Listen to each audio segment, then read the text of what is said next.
most outrageous, creative, cool, or exciting solution to some of the challenges that we've discussed today, the bolder, the better. So if you could think completely outside of the box, what would you love to be able to do to make a difference?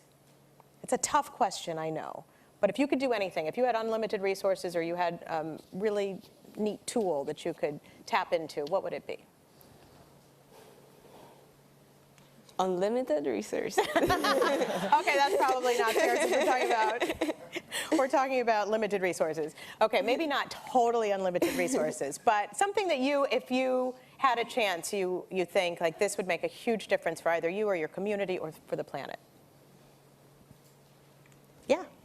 I think something that would be really great for not just the Pacific, but for small islands is a way for people willing to donate post-disaster to be able to connect directly with the communities that need what they need. So instead of going through like big donors, big, governments, that there's a way to connect an average person in America to an average person in Samoa that needs assistance, and someone in Samoa to be able to say, this is what I need, and for someone on the other side of the world to be like, okay, I'm gonna get this to you. Like a GoFundMe type page or a way to connect individuals? Yeah, a way to connect individuals with not just funding as like monetary, but also like donations. We get a lot of unnecessary donations sometimes after like a cyclone, like blankets and winter jackets that aren't useful for us, right. So but they figure you've been through a cyclone, you must need a jacket. All it's doing is filling our landfill. So, and sometimes you need diapers or or underwear or other sort of basic provisions that people might be able to. There are things that are forgotten. And I feel like it's forgotten because it is going to such a big scale of donors or governments. But when it's brought down to the average person, I feel like you'll be able to get more detailed and the needs are able to be met. And people want to help. They don't know what to do. And sometimes all they can think to do is give money, right? Because they don't know how to do what you're talking about. That's a great idea. Connection. Yeah, thank you. I love how he thanks me after every question. Yeah. You're welcome. Yeah. So it's a very tough and complex question because the issues that we are dealing with are so big that we can't solve them with only one solution because they are sort of mixed and interrelated issues. But if there's one thing I could do is to make my people understand that climate issues is a real threat to their country, to the continent, and to the world. Because we've been so ignorant about the climate issues.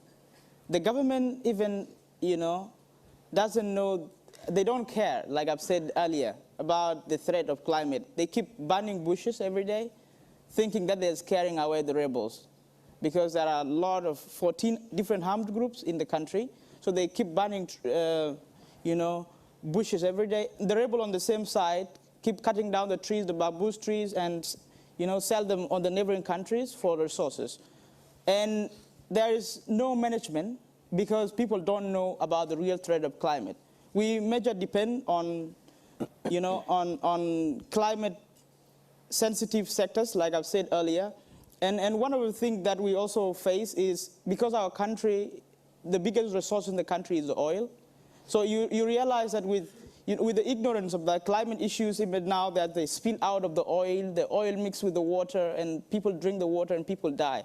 So there's a need to, to create more awareness and to make people understand, the people of South Sudan, the government of South Sudan, that climate issue is real and it's a threat to them and to the world. Perfect. Amira. I'm stuck on the unlimited resources. She just wants resources. But if I had unlimited resources, I would go out into every single community and train everyone. Training is one of the things I've dedicated a lot of my time to, in grassroots organizing training. And train them to do what? To organize in their communities to bring clean energy, to install recycling, to stop plastic waste, to have clean water, to ask the government, the old folks that don't care about, to do something, like to show people power. A lot of times people don't realize the power that they have and the pressure that they can put on these old folks that don't care to solve issues. I've had so many people approach me and say, hey, I want to solve this problem in my community, but I just can't. I don't know how. I don't have any talents. And yes, they do. Everyone has power. Everyone has talents. And everyone needs to be empowered and realize that they can make a difference in this world. And there is power in numbers, right? I mean, we Yeah. learned that here in the United States from the Parkland shootings, that if you can get a mass of people to continue to beat the drum that something must be done, those old people will eventually have to listen, even if they don't want to. All right, thank you guys so much for being here. This was a really interesting, Thank you. provocative panel. Really appreciate it.